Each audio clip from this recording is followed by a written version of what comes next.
evidence around Bosasa under the spotlight, the State Capture Commission has now submitted its much-anticipated third report.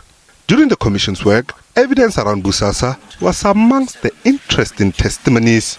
During his testimony, Angelo Agrizzi became a star witness implicating top guns of the ANC. Now the damning report is out. The evidence reveals that there was widespread corruption in the awarding of contracts and tenders to Bosasa. The report, amongst its findings, found out that Nomvula Mokonyane, in her various positions, breached her oath of offices in terms of Section 96 of the Constitution. In terms of Section 96 of the Constitution, a member of cabinet is prohibited to expose him or herself to any situation involving the risk of conflict between their responsibilities and the private interest. The report suggests that Mokonyane be investigated for possible corruption. I do think as well that the National Prosecuting Agency will be under tremendous pressure. They have now a new head of the unit that is going to focus on some of these prosecutions that will need to flow from the Zondo Commission. And I think that it is going to be so much pressure. The NPA is already under pressure. They have a backlog of cases. During the testimony, another issue that raised eyebrows: the security upgrade installed at the then ANC Secretary General and now chairperson of the party, Gwede Mantashe. On this issue, the report concluded that there is a reasonable suspicion that Mantashe received the free installations, knowing that Bosasa sought through him to influence unnamed office bearers. However, the Commission says there is no evidence that Mantashe acted upon this. Another casualty of the Commission's work was ANC MP Vincent Smith. Smith is already facing pending charges of corruption, fraud and conspiracy to commit fraud.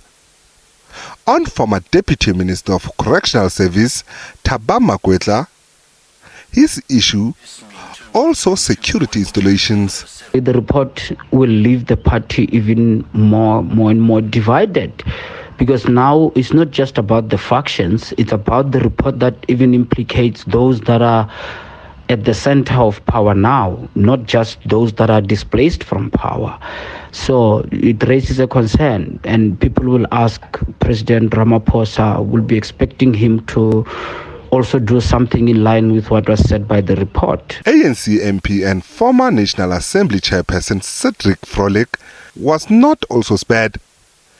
He will face investigation based on reasonable prospect that further investigation may uncover prima facie case of corruption. Fireworks came when former President Jacob Zuma refused to reappear at the Commission.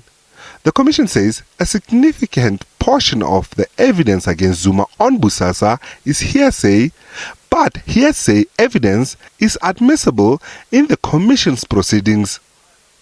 It calls for more investigation on the basis that there is a reasonable prospect that such further investigation will uncover a prima facie case of corruption. Responding to the findings of the report, the Zuma Foundation has rejected the findings, stating that the former president wasn't afforded a chance to testify. The implications of this report on the ANC, the current state of the ANC, and the position of the ANC in government, it is so significant that the ANC should actually make it very clear what they plan to do. SABC News, Johannesburg.